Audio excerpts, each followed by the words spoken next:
उस वचन को ग्रहण करते हुए प्रभु की इच्छा के अनुसार आगे बढ़ने के लिए प्रभु हमारी सहायता करने पाए।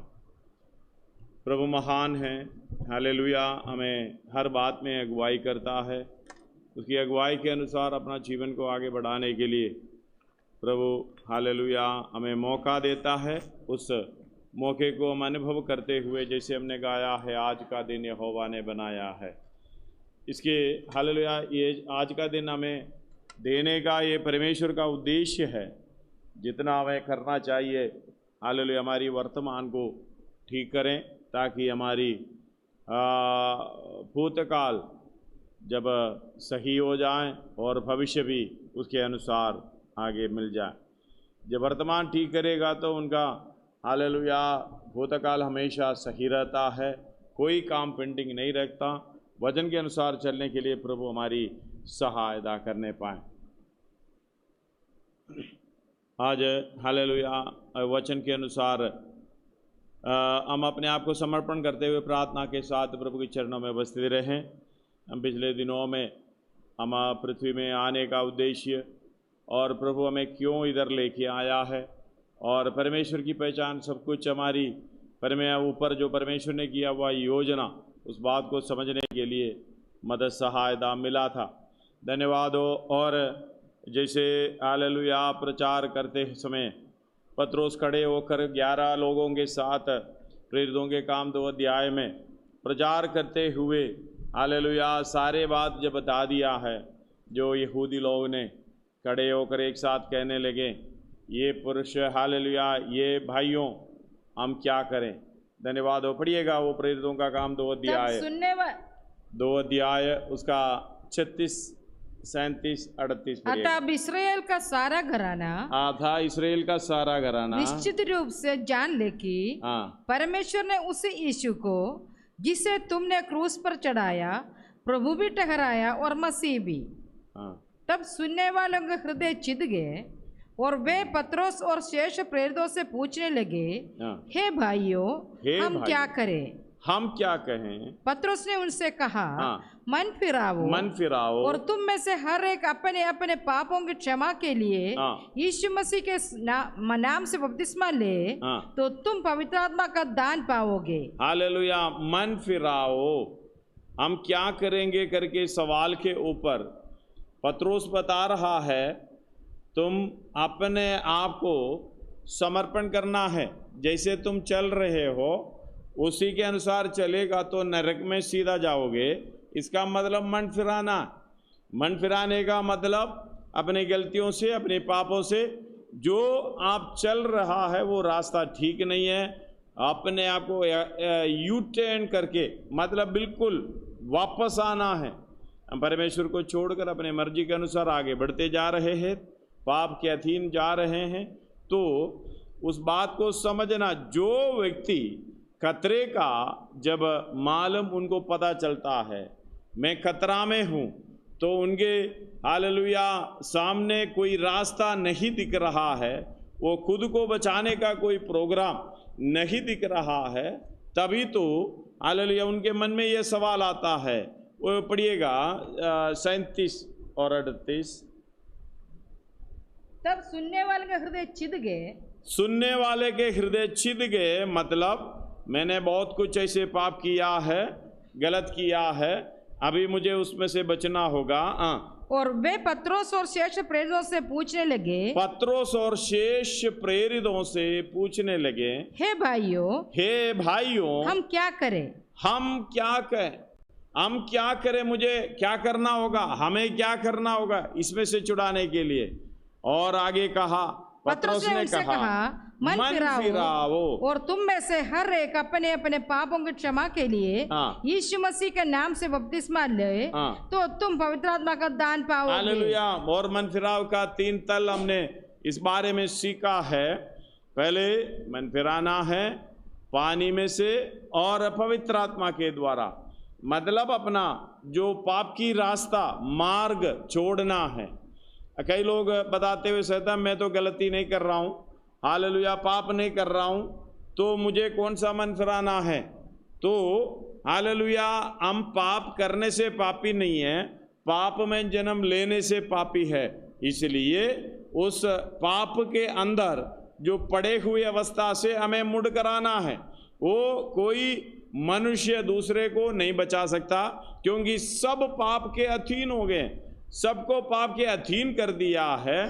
पढ़िएगा रोमी 5 अध्याय उसका 10 से लेके 12 तक पढ़िएगा। क्योंकि बैरी होने की दशा में तो बैरी होने की दशा में तो उसके पुत्र की मृत्यु के द्वारा हमारा मेल परमेश्वर के साथ हुआ। हालेलुया। हम बैरी होने की दशा में, मतलब पाप की अधीनता में चलने वाला, हालेलुया, व्यक्ति बैरी होने, परमेश्वर की बैरी है, वो बैरी अवस्था में से, हालेलुया, उस इतने बड़े खतरनाक अवस्था में से परमेश्वर ने अपने आप को स्वयं दीन करते हुए हमारी समानता में इस दुनिया में भेजा। यानी हम उसको ऐसी महिमा देखी जैसे पिता के इकलौता, इसलिए हम उसको पुत्र कहते हैं। वो पुत्र की समानता में पुत्र को भेजकर आगे कि मृत्यु के द्वारा हमारा मेल परमेश्वर के साथ हुआ, हमारा मेल परमेश्वर के साथ हुआ, फिर मेल हो जाने पर उसके जीवन के कारण हम उद्धार क्यों ना पाएंगे। आगे और केवल यही नहीं, परंतु हम अपने प्रभु यीशु मसीह के द्वारा, जिसके द्वारा हमारा मेल हुआ है, परमेश्वर के विषय में घमंड भी करते हैं। इसलिए जैसा एक मनुष्य के द्वारा पाप जगत में आया और पाप के द्वारा मृत्यु आई, और इसी रीति से मृत्यु सब मनुष्यों में फैल गई। मृत्यु सब मनुष्यों में, जब पाप के कारण सब मनुष्यों में, उसमें एक भी मनुष्य बचा हुआ नहीं है। इसका मतलब सारे मानव जाति आदम से हव्वा से जन्म लिया हुआ, वो रिश्ता कभी टूटा नहीं है। धन्यवाद हो। ब्लड रिलेशन कभी टूटा नहीं है। वो ब्लड के अंदर पाप होने के कारण सब मनुष्यों के ऊपर ये पाप हो गया, सबको पाप के अधीन कर दिया। अगर कोई व्यक्ति दूसरे व्यक्ति को नहीं बचा सकता परमेश्वर को छोड़, इसलिए हालेलुया 4:12 प्रेरितों के काम में इस तरीके से लिखा है, स्वर्ग के नीचे मनुष्यों के बीच में कोई दूसरा नाम नहीं है, किसी दूसरे के द्वारा उद्धार नहीं है, क्योंकि स्वर्ग के नीचे मनुष्यों में और कोई दूसरा नाम नहीं दिया गया जिसके द्वारा हम उद्धार पा सके। जिसके द्वारा उद्धार पाए, मतलब हम नरक की ओर जा रहा है, मृत्यु की ओर जा रहा है, अनंत काल की मृत्यु के अधीन जाने से, हालेलुया, उधर से हमें वापस लाने का परमेश्वर यीशु मसीह आया है। मतलब कीमत देना है, सबके लिए मरा है। सबके लिए जब मरा तो सारे मानव जातियों के लिए प्रभु मरा। इसका मतलब उन पर विश्वास करते हुए यीशु मेरे लिए मरा, अब मुझे जीने का हक नहीं है, धन्यवाद हो, मैं उनके लिए जीऊंगा करके समर्पित करने वाला है। मनफिराव के हालेलुया बाद जो बपतिस्मा लेता है, बपतिस्मा लेने के मतलब उनके साथ पापों के लिए मरना और गाड़े जाना है, और नए सृष्टि में हालेलुया नए जीवन किसी चाल चलने के लिए जी उठने का, हालेलुया। और इस बात को समझना, बाद में यीशु मसीह के द्वारा यीशु मसीह के साथ चलना है, हमें अलग कोई जीवन नहीं है। और उसी में चलने के लिए धन्यवाद हो, हमें अकेला नहीं चल सकता, हमें कोई अगुवा चाहिए, हमें कोई चलाने वाला चाहिए, हमें कोई हर बात में सहायता करने के लिए चाहिए, वो है पवित्र आत्मा। वो पवित्र आत्मा का अभिषेक जो बपतिस्मा पाता है उस आत्मा के अनुसार चलता है। धन्यवाद हो, जो सब मनुष्यों को पाप के अधीन में कर दिया, उसमें से छुड़ाने के लिए परमेश्वर आया। जो परमेश्वर अपने समानता में आया, क्रूस पर बलिदान हुआ, क्रूस पर बलिदान होकर गाड़ा गया है और जी उठकर पिता के महिमा में चला गया है। ये नहीं कि कोई ये कहानी नहीं है, कोई देखा नहीं है, ऐसे करके कोई नहीं है, सब ने देखा। धन्यवाद हो, हालेलुया। उसका पहला कोरिन्थी 15 अध्याय उसका 4 से पढ़िएगा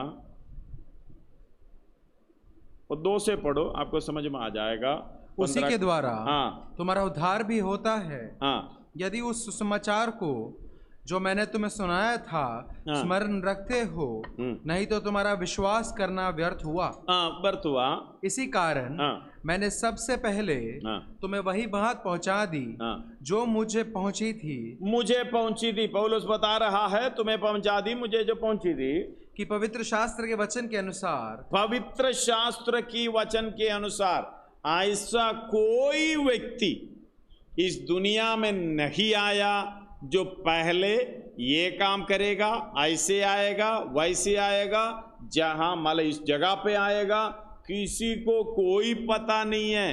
हालेलुया। मतलब पवित्र शास्त्र के अनुसार आने वाला एक ही व्यक्ति है, पवित्र शास्त्र के अनुसार हालेलुया जीने वाला एक ही व्यक्ति है, पवित्र शास्त्र के अनुसार मरने वाला एक ही व्यक्ति है, पवित्र शास्त्र के अनुसार हालेलुया जी उठने वाला एक ही व्यक्ति है। अभी भी वो जीवित है और कोई व्यक्ति दुनिया में नहीं है। वो सर्वशक्तिमान परमेश्वर, हमारी समानता में आने वाला, हमें बचाने वाला, जो प्रभु यीशु मसीह को छोड़कर और कोई ऐसा पवित्र शास्त्र के अनुसार आने वाला नहीं है। आने के बाद लिख देता है, हालेलुया, जाने के बाद फिर कोई दूसरा लिखता है। ये ऐसा नहीं है, पहले से सब कुछ लिखा हुआ है, कार्य कारण सहित, एड्रेस सहित, जगह भी सहित, सब कुछ लिखा है। ऐसा होगा, ऐसा होगा, ऐसा होगा करके हालेलुया नाम भी दिया पहले से, सब कुछ पहले से दे रखे। उस पवित्र शास्त्र के अनुसार इस दुनिया में आने वाला एक ही व्यक्ति है, वो है हमारी उद्धारकर्ता प्रभु यीशु मसीह। पढ़िएगा दोबारा। इसी कारण मैंने सबसे पहले तुम्हें वही बात पहुंचा दी जो मुझे पहुंची थी। कि पवित्र शास्त्र के वचन के अनुसार, पवित्र शास्त्र के वचन के अनुसार यीशु मसीह हमारे पापों के लिए हमारी पापों के लिए मर गया और गाड़ा गया और पवित्र शास्त्र के अनुसार तीसरे दिन जी भी उठे और कैफा को तब 12 को दिखाई दिया और 12 को दिखाई दिया। फिर 500 से अधिक भाइयों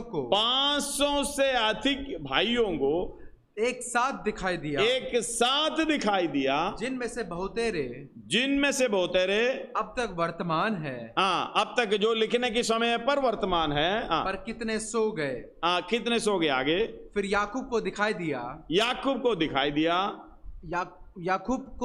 दिया तब सब प्रेरितों को दिखाई दिया और सबके बाद मुझको भी दिखाई दिया। सबके बाद ये लिखने वाला मुझको भी दिखाई दिया पौलुस को। आगे जो मानो अधूरे दिनों का जन्मा हूँ, क्योंकि मैं प्रेरितों में सबसे छोटा हूँ, वरन प्रेरित कहलाने के योग्य नहीं, क्योंकि मैंने परमेश्वर की कलीसिया को सताया था। परंतु मैं जो कुछ भी हूँ परमेश्वर के अनुग्रह से हूँ। हालेलुया। अनुग्रह है ये मुझ पर हुआ, वह व्यर्थ नहीं हुआ। धन्यवाद हो। इस बात को समझना, पौलुस अपना स्वभाव बता रहा है। पहले से इस बात को मानने वाला नहीं था। बात हालेलुया, जो इस बात को मानने वाले को, विश्वास करने वाले को सताने वाला था, वो ही व्यक्ति लिख रहा है। विरोध में चलने वाला व्यक्ति, यीशु मसीह के साथ, परमेश्वर के साथ मेल मिलाप में आने वाला व्यक्ति, यानी हालेलुया वो भी अनंत काल की मृत्यु के अधीन जाने वाला व्यक्ति, मन फिराव में आकर अपना अनुभव लिख रहा है। इस बात को समझना, ये सारे बात पवित्र शास्त्र में पहले से लिखा हुआ बात के अनुसार ये सब कुछ हुआ। धन्यवाद हो। इसलिए इस बात को समझना, आपको मन फिराव में क्यों जरूरत है। हालेलुया, यीशु मसीह को छोड़कर और कोई उद्धार करता नहीं है। लेकिन यहूदियों के द्वारा ये बात हुई है, हालेलुया, उनके द्वारा ये गलत हुई है। हमारी उद्धारकर्ता को, हालेलुया, उनके रक्षक को वो पहचान नहीं पाया। और आखिर में ये बात तो सुनकर ये भाई एक साथ बोलने लगे, भाइयों मैं क्या करूं, हम लोग क्या करें, अभी क्या रास्ता है। तब ये हालेलुया पौलुस बता रहा है, मन फिराओ, हर एक व्यक्ति यीशु मसीह के नाम से बपतिस्मा लो हालेलुया तब तुम्हें पवित्र आत्मा का दान मिलेगा। इसका मतलब मन फिराने का अवस्था, मन फिराने का अवस्था हालेलुया एक ही बार होता है, यीशु मसीह को अपनी उद्धारकर्ता करके ग्रहण करना, यानी यीशु मसीह अब मेरे पापों के लिए मर गया, गाड़ा गया, जी उठ गया, अभी स्वर्ग में है। इसी के लिए प्रभु मुझे मरना था,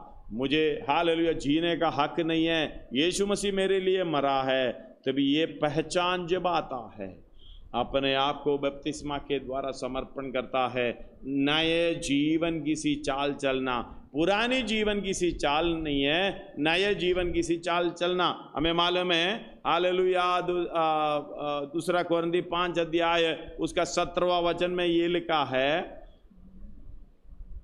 इसलिए हाँ, यदि कोई मसीह में है, यदि कोई मसीह में है, बपतिस्मा के द्वारा मसीह में हो जाता है। गलाती 3:27,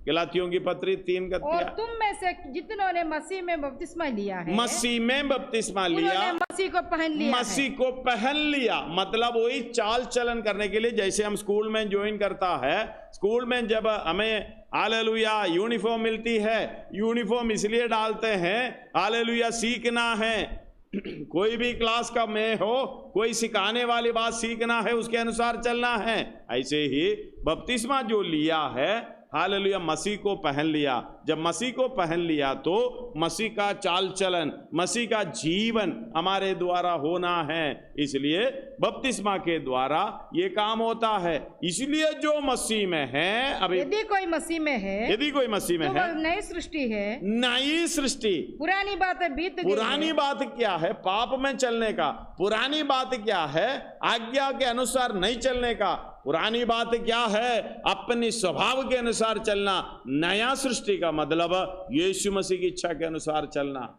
उसके अनुसार चलने के लिए हालेलुया बपतिस्मा लेकर समर्पण में जो व्यक्ति आता है, उनको पवित्र आत्मा का दान मिलता है। जब वो पवित्र आत्मा का अभिषेक, वो बपतिस्मा हमें जब मिल जाता है, पुरानी मुश्किल की अवस्था को भी हम समझकर आगे बढ़ने वाला हालेलुया बन जाता है। जब इसलिए कहते हैं जो आत्मा से चलाए चलता है वही परमेश्वर का पुत्र है। धन्यवाद हो। जो आत्मा से चलाए चलता है, उसके अनुसार चलता है, वो शरीर के काम को किसी रीति से पूरी ना कर सकेंगे, उसकी लालसाओं को।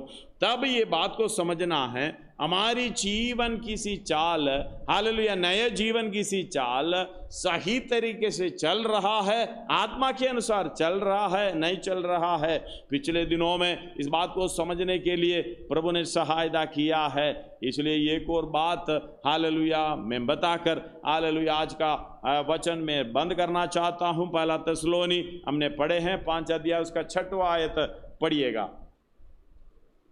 पहला थिस्सलुनी इसलिए 5 अध्याय उसका 6वां। हम औरों की नाई सोते ना रहे, हालेलुया, हम औरों के नाई सोते ना रहे, पर जागते और सावधान रहे। जागते और सावधान रहे।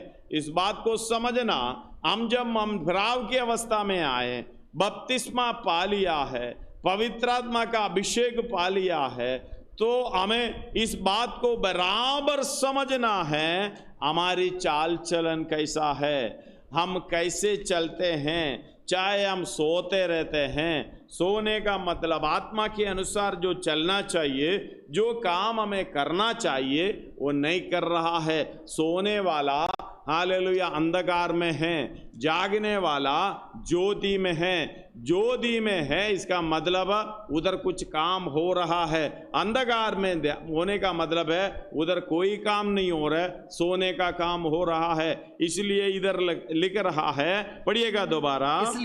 इसलिए हम औरों की नाई सोते ना रहे, पर जागते और सावधान रहे। जागने वाला ही सावधान में रह सकता है। सोने वाला कौन सा सावधान? वो सपना देखता है, कौन सा सपना देखता है? ऐसे सोता रहता है। धन्यवाद हो। नींद में कितने लोग उनके जीवन में परेशानी आता है, कितने लोग सोते सोते ही खत्म हो जाता है, पता नहीं चलता। हालेलुया। जैसे बहुत से लोग सो जाते हैं, धन्यवाद हो, हालेलुया, उठने का मौका नहीं मिलता है। इसलिए आज हम सुबह, हालेलुया, हम शुरुआत में गाए हैं, आज का दिन यहोवा ने बनाया, सुबह उठकर हालेलुया हम प्रभु को धन्यवाद करना, प्रभु आज का दिन तू मुझे दिया है, मतलब आंख खोलने के लिए मौका दिया है। कितने लोग हालेलुया इसके ये नींद के साथ ही साथ चला गया, इसलिए कि हालेलुया मुझे चौकस रहना है, आत्मा के अनुसार चलना है, जो काम पेंडिंग है उस काम को पूरा करना है, आज का काम मुझे पूरा करते हुए आगे बढ़ना है। धन्यवाद हो, इसलिए चौकस रहना है, ध्यान करना है, अपने चाल चलन को संभालना है, सावधान रहना है। धन्य पढ़िएगा हालेलुया पहला पत्रोस उसका 1 अध्याय 13वां वचन हम पढ़ें, जल्दी पढ़ें। पहला पत्रोस पहला अध्याय उसका 13वां वचन। इस कारण अपनी अपनी बुद्धि की कमर बांध कर और सचेत रहकर उस अनुग्रह की पूरी आशा रखो। हालेलुया, इसकी बात को समझना, आगे पढ़ना चाहिए। उसका 10वीं मिला लो, 10 के 11 12। उद्धार के विषय में उन भविष्यद्वक्ताओं ने बहुत खोजबीन और जांच पड़ताल की जिन्होंने उस अनुग्रह के विषय में उन्होंने उस अनुग्रह के विषय में जो तुम पर होने का था, तुम पर यानी हम पर होने का था, भविष्यवाणी की थी। उन्होंने इस बात की खोज की कि मसीह का आत्मा जो उनमें था और पहले ही से मसीह के दुखों की और उसके बाद होने वाली महिमा की गवाही देता था, वह कौन से और कैसे समय की ओर सकेत करता था, उन पर यह प्रकट किया गया। पर उन पर यह प्रकट किया गया कि वे अपनी नहीं वरन तुम्हारी सेवा के लिए ये बातें कहा करते थे, जिनका समाचार अब तुम्हें उनके द्वारा मिला, जिन्होंने पवित्र आत्मा के द्वारा जो स्वर्ग से भेजा गया तुम्हें सुसमाचार सुनाया, और इन बातों को स्वर्गदूत भी ध्यान से देखने की लालसा रखते हैं। हालेलुया, इस बात को शॉर्ट में कहता है, ये पुरानी समयों में जितनों ने जिया है, भविष्यद्वक्ताओं ने खोज की, ऐसा एक उद्धार करता आ रहा है। हालेलुया, एक उद्धार करता, पापों से छुड़ाने वाला आ रहा है, लेकिन इस बात को, ये अनुग्रह को किसी ने भी जान नहीं पाया। जांच पड़ताल तो की, लेकिन अब हमारे ऊपर ये अनुग्रह हुआ है, इसलिए हालेलुया इस बात को 13 में कहता है, इस कारण अपने अपने बुद्धि की कमर बांधना है। धन्यवाद हो, पहले लोगों के ऊपर ये अनुग्रह नहीं आया, पापों से हालेलुया छुड़ाने का, उद्धार करता, बपतिस्मा के द्वारा उसके साथ मिलाने का, पवित्र आत्मा के द्वारा चलाए चलते हुए परमेश्वर के संतान बनने का ये अनुग्रह, बड़ा पदवी हालेलुया पुरानी लोगों में नहीं आया था, ये यीशु मसीह के द्वारा ही प्रकट करके दिया है। इसलिए पुरानी समयों में भविष्यद्वक्ताओं के द्वारा हालेलुया भांति भांति करके बता दिया था। इब्रानी 1 अध्याय उसका पहला आयत पढ़िएगा जल्दी, पहला अध्याय पहला आयत। पूर्व युग में परमेश्वर ने बाप दादाओं से थोड़ा थोड़ा करके और भांति भांति से भविष्यद्वक्ताओं के द्वारा बातें करके इन अंतिम दिनों में, इन दिनों के अंत में हमसे पुत्र के द्वारा बातें की। इसका मतलब सर्वशक्तिमान परमेश्वर हालेलुया स्वर्ग छोड़कर हमारी समानता में आकर हालेलुया हमने उसकी महिमा जैसे देखी, जैसे पिता की इकलौता, वो आकर हमसे सीधा कह रहा है, सच में व्यवस्था देने वाला हमसे बातें कर रहा है। आगे, इन दिनों के अंत में हमसे पुत्र के द्वारा बातें की, जिसे उसने सारी वस्तुओं का वारिस ठहराया, और उसी के द्वारा उसने सारी सृष्टि रची है। इसलिए कहते हैं, इस बात को समझना, इधर पहला पत्रोस 1:13 में, इस कारण अपने अपने बुद्धि की कमर बांधना है और सचेत रहकर उस अनुग्रह की पूरी आशा रखो। धन्यवाद हो, जब हमारे अंदर उस अनुग्रह की, उसके पुत्र होने का, लेपालक होने का, उस पदवी को पाने का ये आशा हमारे मन में है, तो किसी हालत में भी आत्मा के अनुसार चलाए चलने की कोशिश करेगा। इसलिए आत्मा के अनुसार चलाए चलते हैं वही परमेश्वर का पुत्र है। आशा है तो इस बात को समझ पाएंगे। रोमी 8:14 और हालेलुया, और गलातियों की पत्री 5:16 भी पढ़िएगा। हाँ, जितने लोग परमेश्वर के आत्मा के चलाए चलते हैं वे ही परमेश्वर के पुत्र हैं। वे ही परमेश्वर का पुत्र है। और मैं कहता हूँ, हाँ, आत्मा के अनुसार चलो, आत्मा के अनुसार चलो तो तुम शरीर की लालसा किसी रीति से पूरी ना करोगे। हाँ, अगर आत्मा के अनुसार चलो तो शरीर की लालसा किसी रीति से पूरी नहीं करोगे। उसका ऑपोजिट हालेलुया सोचना है। आत्मा के अनुसार चलो तो किसी रीति से आत्मा की इच्छाएं पूरी करेगी। हालेलुया, किसी रीति से शरीर की इच्छा जब आत्मा के अनुसार चलेगा तो शरीर की इच्छा पूरी नहीं करेगी। इसका मतलब है आत्मा के अनुसार चलाए चलने से आत्मा की इच्छा पूरी करेगी, उसके अनुसार चलेगी। हर बात में चौकस रहकर इस बात को समझना है।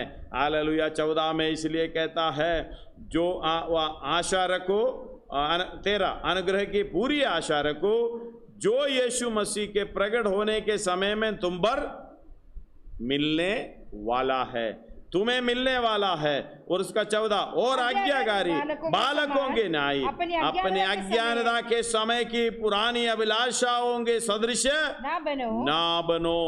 हालेलुया, इस बात को समझना। और आगे पर जैसा तुम्हारा बुलाने वाला पवित्र है वैसे ही तुम भी अपने सारे चाल चलन में पवित्र बनो। धन्यवाद हो आत्मा के द्वारा पवित्र करने के लिए। हालेलुया, आत्मा के द्वारा पवित्र करने के लिए प्रभु हमें बुलाया गया है। इसलिए आत्मा के अनुसार चलाए चलना जरूरी है। इसलिए हमें सोना नहीं, जागते रहना है। धन्यवाद हो। हालेलुया। और लूका 22 अध्याय उसका 46 में जल्दी पढ़कर जाइएगा समय। लूका 22 अध्याय उसका 46।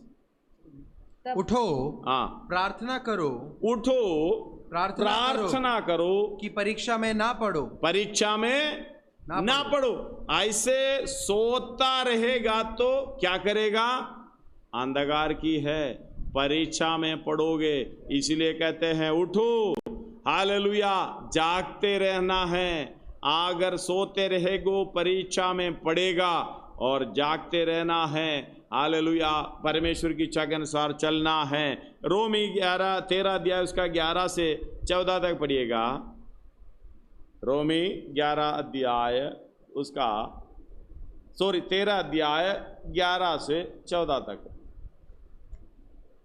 और समय की पहचान कर, समय को पहचान कर ऐसा ही करो। हाँ, इसलिए कि अब तुम्हारे लिए नींद से जाग उड़ने की घड़ी आ पहुंची है। अब तुम्हारे नींद में से जाग उड़ने की घड़ी आ पहुंची है। हालेलुया, आत्म की नींद आज दिखाई दे रहा है।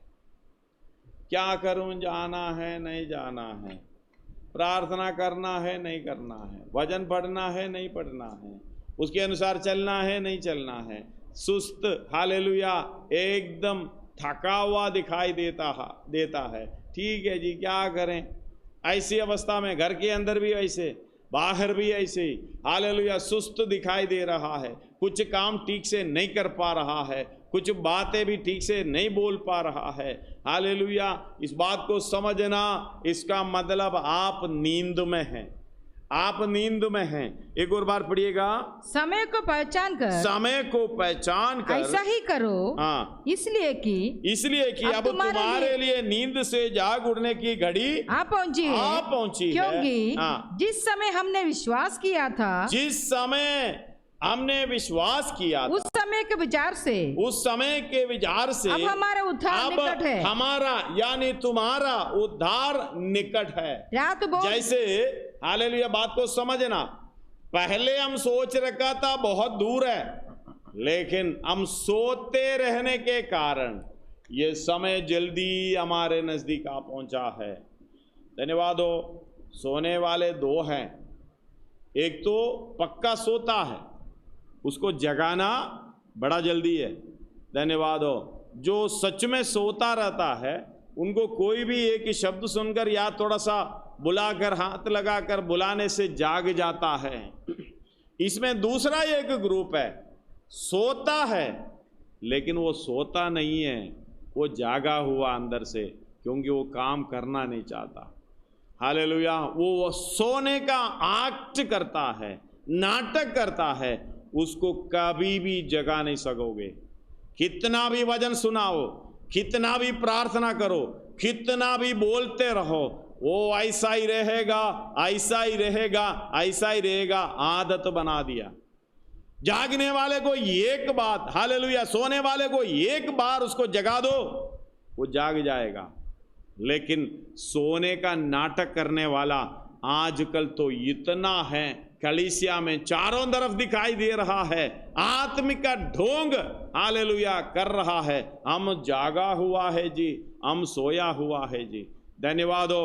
हालेलुया। इस तरीके से हम अपने आप को समर्पण करना, जांचना, हालेलुया, प्रभु मैं ऐसा है तो मैं आत्मिक काम ही ठीक तरीके से कर नहीं पाऊंगा। स्वर्गीय हालेलुया परमेश्वर यीशु मसीह का आगमन निकट है, इससे पहले तैयार होने की बात को मैं भूलकर ऐसे बैठे हैं। इसलिए इधर बता रहा है हालेलुया 13 अध्याय में 11 से और पढ़िएगा, और समय को पहचान कर ऐसा ही करो, इसलिए कि अब तुम्हारे लिए नींद से जाग उठने की घड़ी आ पहुंची है, क्योंकि जिस समय हमने विश्वास किया था उस समय के विचार से अब हमारा उद्धार निकट है।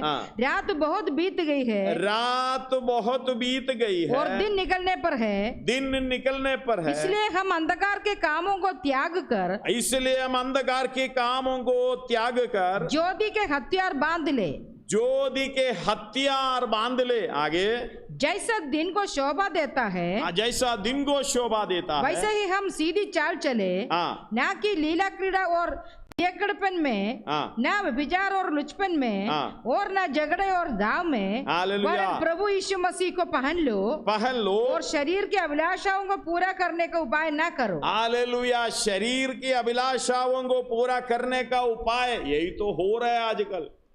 सबके मन में यही हो रहा है, सबके जीवन में यही हो रहा है। इसका मतलब वो सो रहा है, मतलब सो भी रहा है, शरीर की इच्छाएं पूरी तो कर रहा है। धन्यवाद हो। आत्मिक नींद के हालेलुया उस धुन में है। धन्यवाद हो। सोते रहा है, शरीर के लिए भाग दौड़ कर रहा है, शरीर की लालसाओं को, अभिलाषाओं को पूरा करने का उपाय कर रहा है। धन्यवाद हो। इसलिए कहता है हालेलुया नींद में से जाग उठने का समय आ गया है। ये पहला पत्रोस 5 का 8, फिलिप्पी 4 का 5 पढ़कर हम प्रार्थना करेंगे। पहला पत्रोस 5 का 8।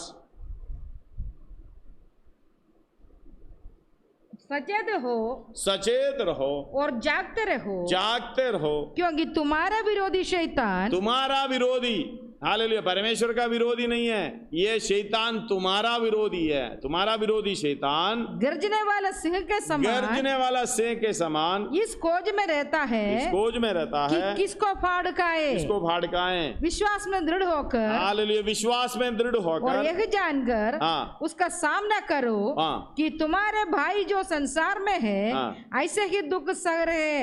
ऐसे ही दुख सह रहा है। हम तो सोते रहे तो ये काम नहीं होगा, सचेत रहें, हालेलुया, जागते रहना है। फिलिप्पी 4 का 5।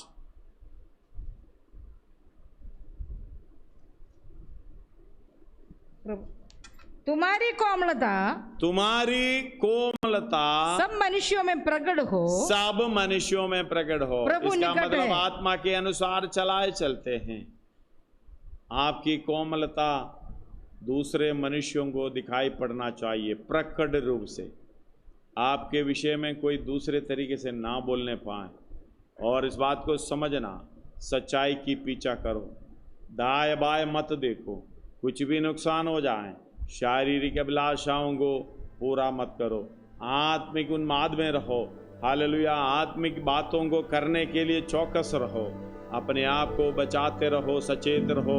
यीशु मसीह का आगमन निकट है, इसलिए तुम्हारी कोमलता सब मनुष्यों में सब मनुष्यों में प्रकट हो, प्रभु निकट है, प्रभु निकट है। निकट है। आइए अपने सिरों को झुकाएं।